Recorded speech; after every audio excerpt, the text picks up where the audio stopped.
viver desanima, quando os ideais fracassam e sem rumo caminhar. Se as provações invadem e o amor enfraquecer, procure não deixar tua fé desaparecer. Dai louvor, Ele pode aliviar a tua dor, porque Cristo é poder. Dai louvor, quando as nuvens são difíceis, só pedem pra lembrar-te que a liberdade é possível ao louvar.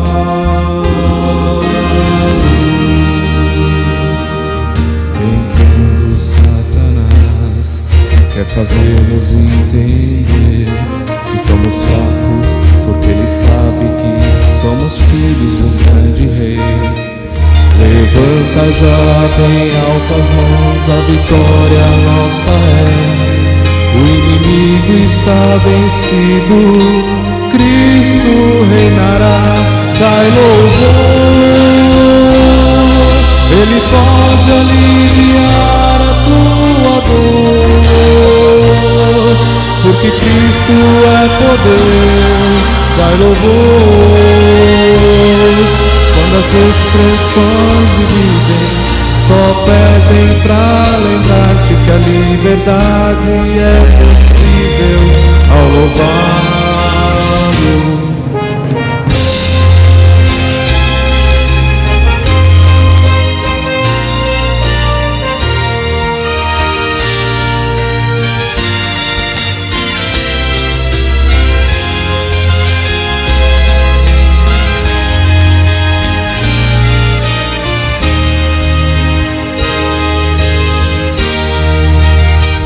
Dai louvor, Ele pode aliviar a tua dor, porque Cristo é poder. Dai louvor, quando a expressão dividem, só servem pra lembrar-te que a liberdade é possível ao louvá-lo. Ao louvá-lo, ao louvá-lo, ao louvá-lo, dai louvor a Deus, dai louvor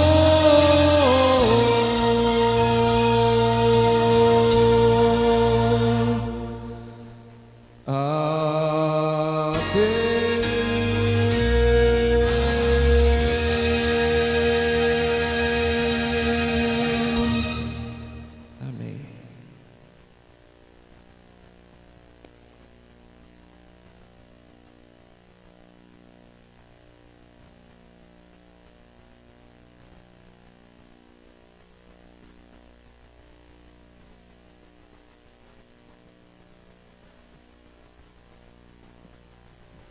Boa noite, os irmãos que mais uma vez vieram aqui à casa de Deus para louvar, para agradecer, que a paz de Deus possa estar em seus corações. Você também que nos assiste pela internet, obrigado pela preferência, que a paz de Deus possa alcançar o seu coração também nesta noite. Eu gosto muito das histórias bíblicas, e através das histórias bíblicas a gente tira muitas lições práticas para a nossa vida diária. E o texto bíblico para a nossa reflexão, nossa meditação desta noite, conta uma história que a gente aprende no jardim da infância, nos primários. Eu gostaria que você abrisse a sua Bíblia no livro de 2 Reis, capítulo 6.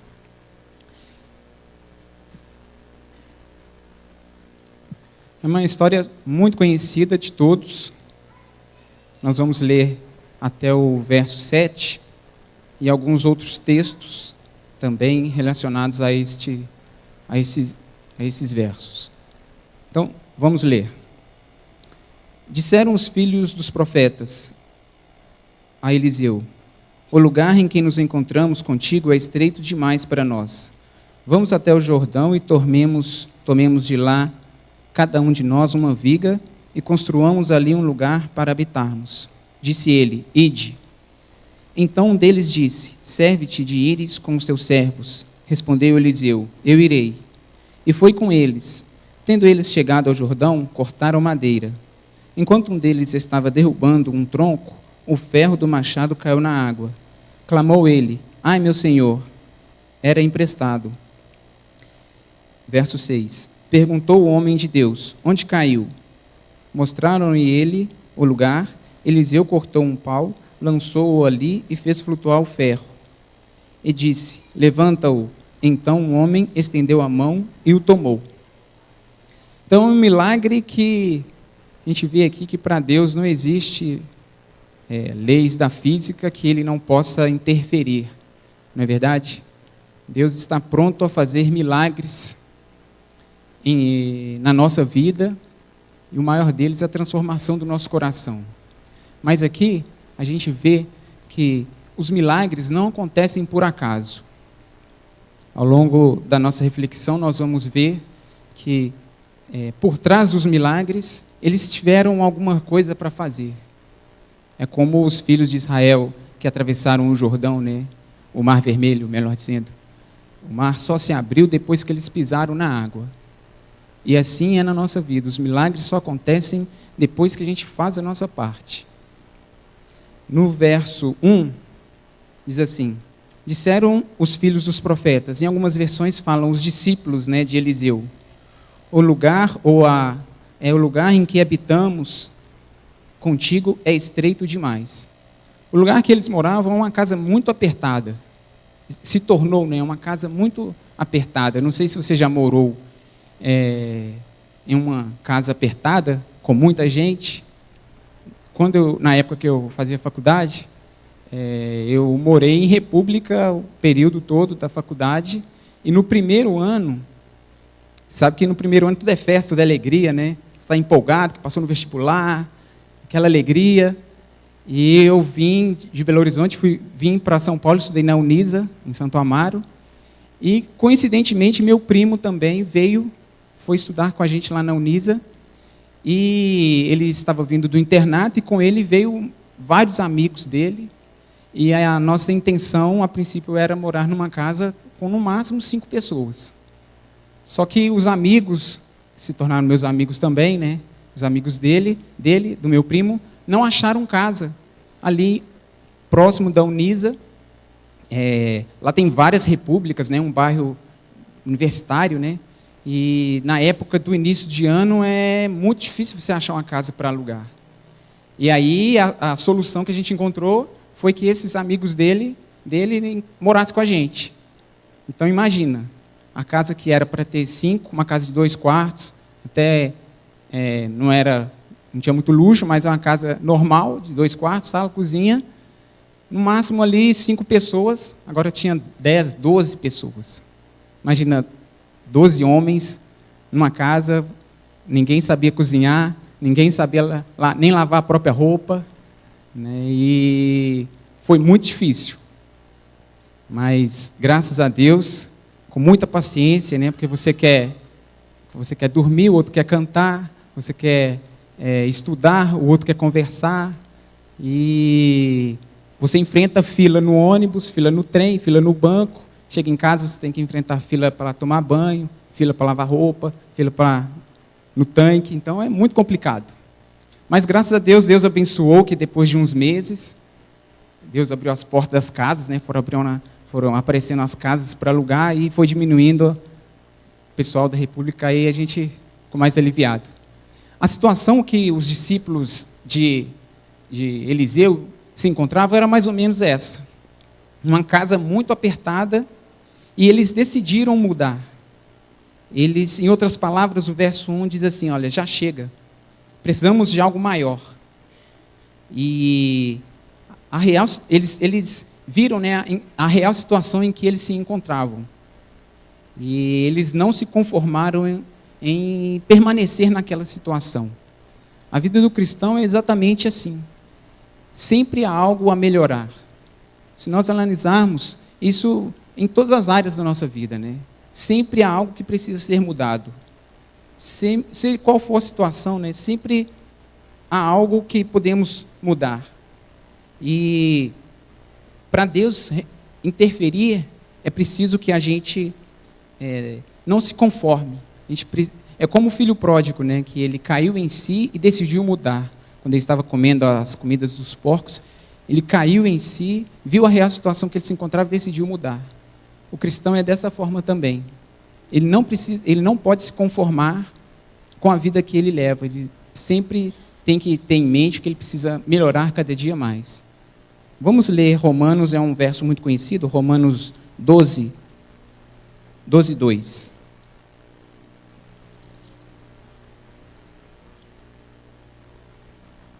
Deixa marcado aí o verso lá de 2 Reis, que nós vamos voltar lá. Romanos 12,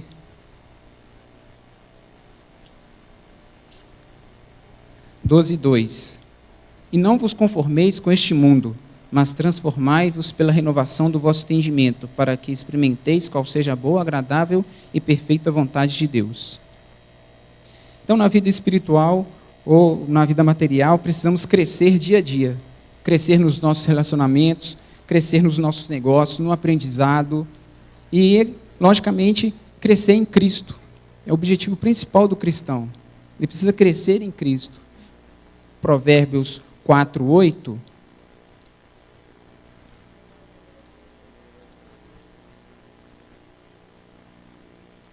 Uma das características, né, do cristão, o progresso espiritual, né, é uma das características dos justos, lá em Provérbios 4, 18. A vereda dos justos é como a luz da aurora, que vai brilhando mais e mais até ser dia perfeito. Então o cristão ele tem que estar sempre crescendo no amor, crescendo na graça. Só assim ele vai alcançar os seus objetivos. E até Jesus ele precisou crescer. Lá em Lucas 2,52, a gente vê que Jesus crescia em sabedoria e graça para com Deus e os homens. Se Jesus precisou crescer, nós também precisamos crescer. Não é verdade? Ao lermos também o verso lá de 2 Reis 6, a gente vê que eles sonharam, né? Acreditaram que poderiam fazer uma grande obra para o Senhor. Eles sonharam, e sonharam grande. A escola era pequena, é uma situação até parecida com a que nós estamos vivendo aqui, né? A escola aqui mudou, né? Agora se transformou numa escola maior. E lá eles também precisavam mudar, viram que precisavam crescer. E eles sonharam. Quem sabe a escola pequenininha se transformasse num internato, né? Porque lá no tempo de Israel existiam várias escolas. Eliseu ele saía visitando as escolas dos profetas. Não era só essa escola, existiam várias escolas. E o melhor de tudo é que nós também podemos sonhar. Deus tem sonhos para todos nós. Eu gostei muito da meditação do dia 17, o pastor Amir Rodor, ele fala o texto lá de Joel 2,25, né? Que às vezes a gente sonha e os sonhos não se realizam. E aí gera um sentimento de frustração, um sentimento de fracasso, né? De vazio, de falta de sentido. Mas Deus promete recuperar os anos perdidos. Lá em Joel 2,25, Deus nos dá essa esperança.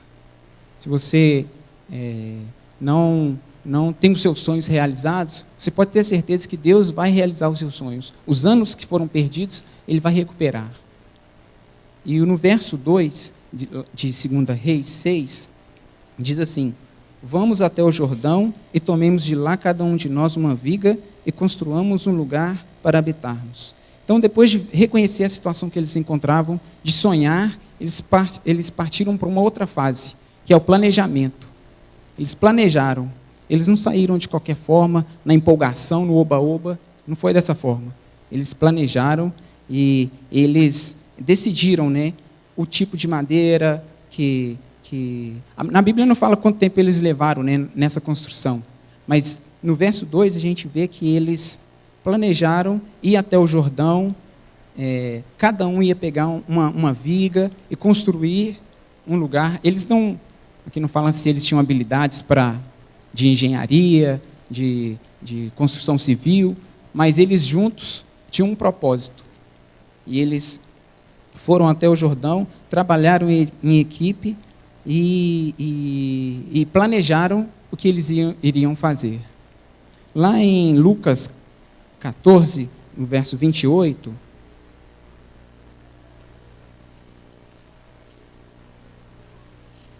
fala da importância de nós planejarmos a nossa vida. Lucas 14, 28 e o 31. Se alguém de vós está querendo edificar uma torre, não se assenta primeiro e a fazer as contas dos gastos para ver se tem com que acabar? Verso 31. Ou qual é o rei que, indo para a guerra, para combater com outro rei, não se assenta primeiro para calcular se com 10 mil pode sair ao encontro do que vem contra ele com 20 mil? Então, o planejamento é muito importante. Na minha profissão, a gente encontra muitas adolescentes grávidas.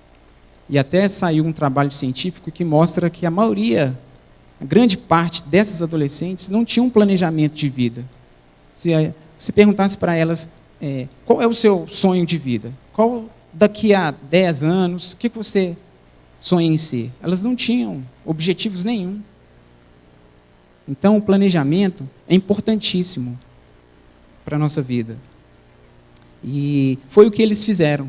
Eles planejaram. E partiram para a ação. O importante também é que os planos de Deus, eles não têm valor nenhum se não tiver aprovação divina. Essa é a grande verdade. Nós precisamos planejar e, acima de tudo, pedir a orientação de Deus. Foi o que eles fizeram no verso 2 Reis 6.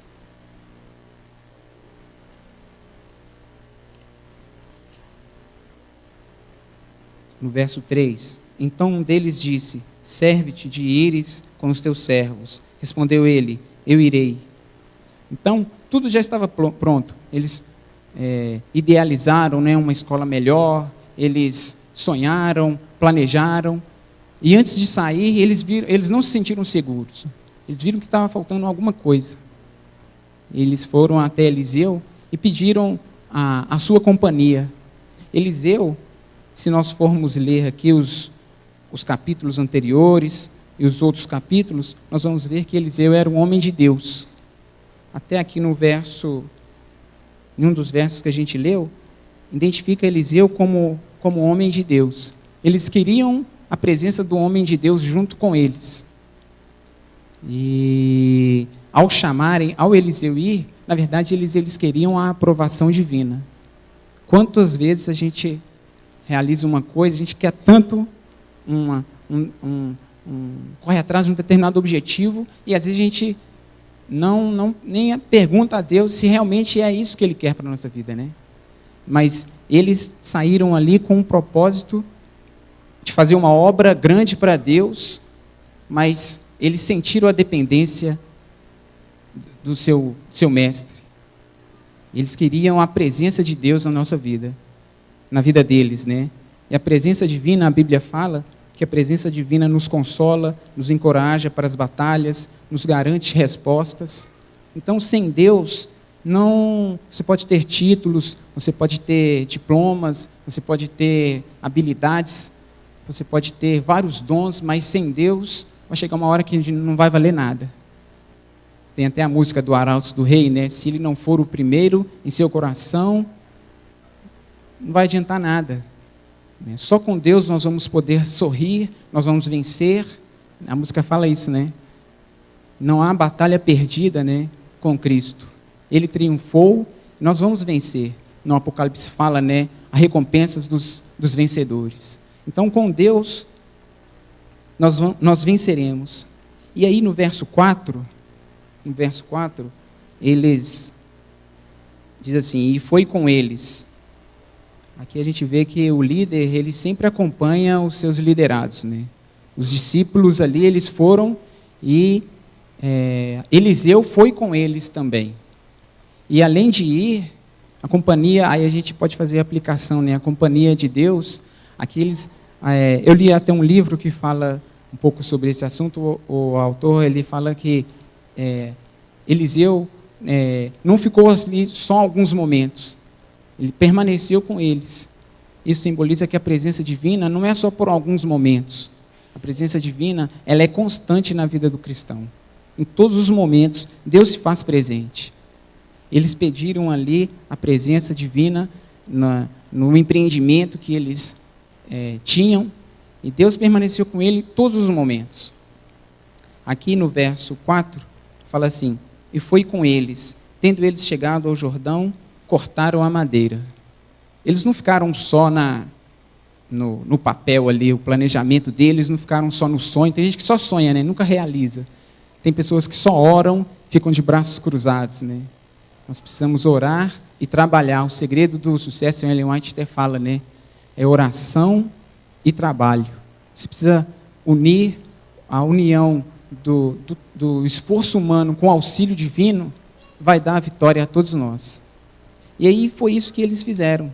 Eles chegaram no Jordão, Eliseu foi com eles e eles cortaram a madeira. Cortar madeira é honrar a palavra, não é perder tempo. Cortar a madeira é estar focado nas prioridades, é desenvolver habilidades, é fazer a sua parte. E cortar a madeira é acreditar que Deus pode fazer milagres quando não podemos fazer mais nada. Isso é cortar madeira. Na Bíblia tem um outro verso que fala que a vida do cristão não pode ser só de palavras. O cristão, ele deve agir, deve mostrar o amor de Cristo que ele aprende, que ele convive. A sua comunhão não deve ser só na teoria. O cristão deve demonstrar o amor de Deus na prática. E foi o que eles fizeram. Eles planejaram, sonharam e colocaram o objetivo deles em prática. Assim deve ser a vida do cristão. Ele deve colocar o cristianismo em prática, desenvolver o amor. É isso que Deus pede de cada um de nós. E aqui, no verso 5, depois que eles cortaram a madeira, um deles estava derrubando um tronco, o ferro do machado caiu na água. E às vezes até parece injusto, né? Você trabalha tanto para Deus e as coisas não acontecem até desastres muitas das vezes, né? E Deus promete que em meio, mesmo você trabalhando para Ele, Ele permite as adversidades. Foi o que aconteceu ali. Talvez aquele jovem não tinha muita habilidade ali com o machado, deixou o machado cair na água. Quantos machados já caiu na água? Quantos machados você já perdeu em sua vida? Muitos, não é verdade? Mas mesmo assim, Deus promete transformar aquela situação em uma situação melhor. Alguns machados caem na água para glorificar o nome de Deus. A gente vê muito isso, um exemplo muito claro, no episódio do Novo Testamento, onde Jesus sempre ia a Betânia, ia direto lá para a casa de Lázaro e as suas irmãs. Eram os melhores amigos de Jesus. Estávamos sempre convivendo juntos. E um dia Lázaro faleceu e Jesus demorou para vir. Elas ficaram desesperadas, mas aquela situação horrível, aquele desastre, vamos dizer assim, se transformou em uma grande bênção. O nome de Deus foi glorificado. Então, às vezes, quando o machado cai na água na sua vida, Deus quer transformar, Deus quer usar aquilo para honrar e glorificar o nome dEle. Então, nós precisamos confiar em Deus, porque Ele sabe o que é melhor para cada um de nós. No verso 5, a gente vê que as adversidades, elas surgem, né, constantemente nos caminhos daqueles que escolhem fazer a vontade de Deus. E não é o Senhor que provoca os problemas, né? Ele permite, né?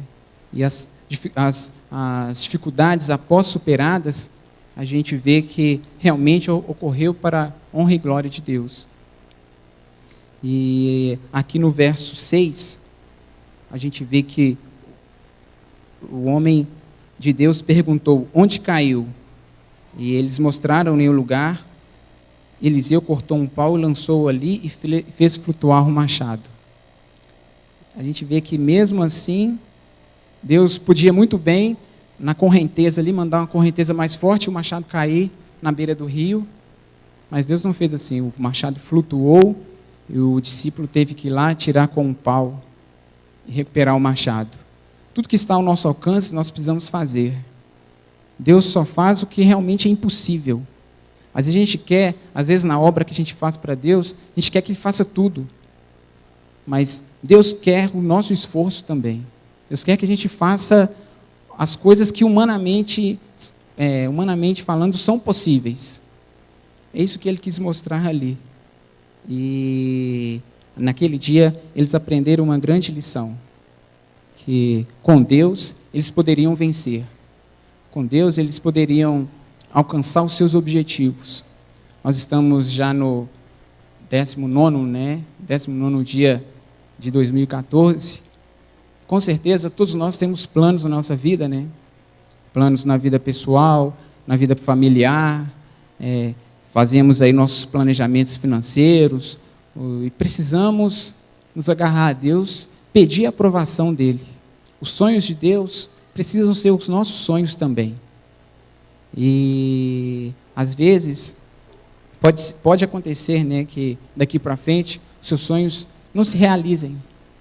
Mas tenha certeza que alguns machados que caírem na água, serão para a honra e glória de Deus. Então, que nós possamos ter essa certeza durante essa semana de atividades, né, alguns já trabalharam hoje, outros vão começar amanhã, mas que nós possamos, durante essa semana da nossa atividade da vida diária, nós possamos confiar em Deus, saber que Ele está ao nosso lado, se nós permitirmos, se nós o chamarmos para participar de todas as atividades, Ele vai honrar o nosso nome, você será um vitorioso também, em nome do Teu Filho, em nome de Jesus. Esse é o meu desejo e minha oração nesta noite. Amém.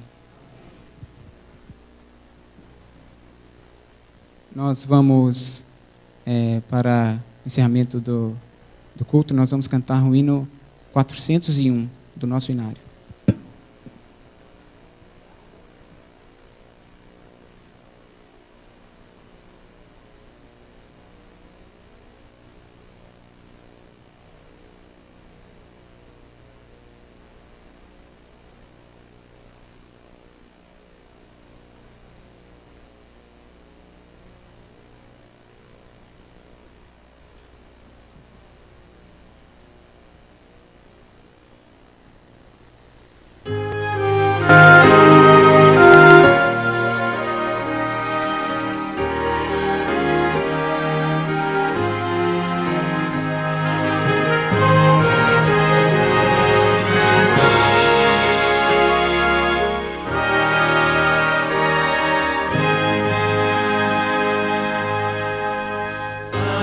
Senhor, os olhos meus ao resplendor da tua luz, dá-me o poder de me libertar e de servir e amar Jesus.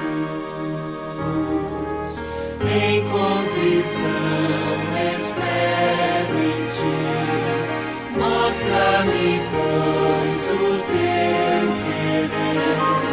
Abre, Senhor, os olhos meus, eu quero ver. Abre, Senhor, o ouvido meu, para escutar a tua voz.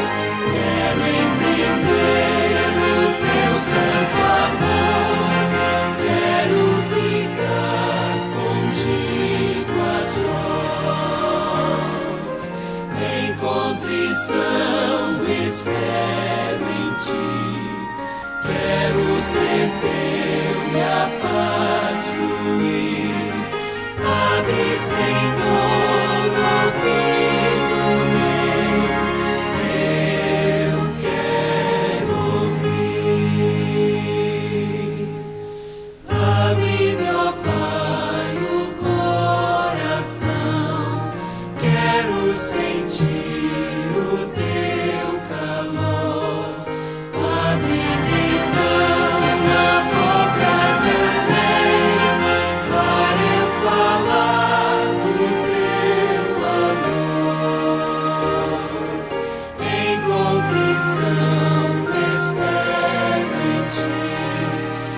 enche-me o ser com teu amor.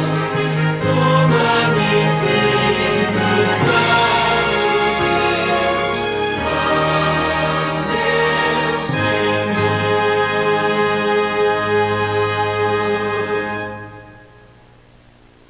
Senhor nosso Deus, que está nos céus, obrigado porque o Senhor deseja estar conosco, o Senhor deseja habitar em nosso coração. Nós pedimos que o Senhor venha abrir os nossos olhos, abrir a nossa mente, para que possamos compreender o Teu amor, compreender a Tua graça e estar sempre contigo. Nos abençoe durante essa semana, que nós possamos realmente testemunhar de Ti e que nós possamos demonstrar que somos realmente Teus filhos. Venha abençoar cada um aqui que veio para Te adorar, os seus familiares também possam todos receber as Tuas bênçãos. É isso que eu te peço, confiando nos méritos do Teu Filho Jesus. Amém.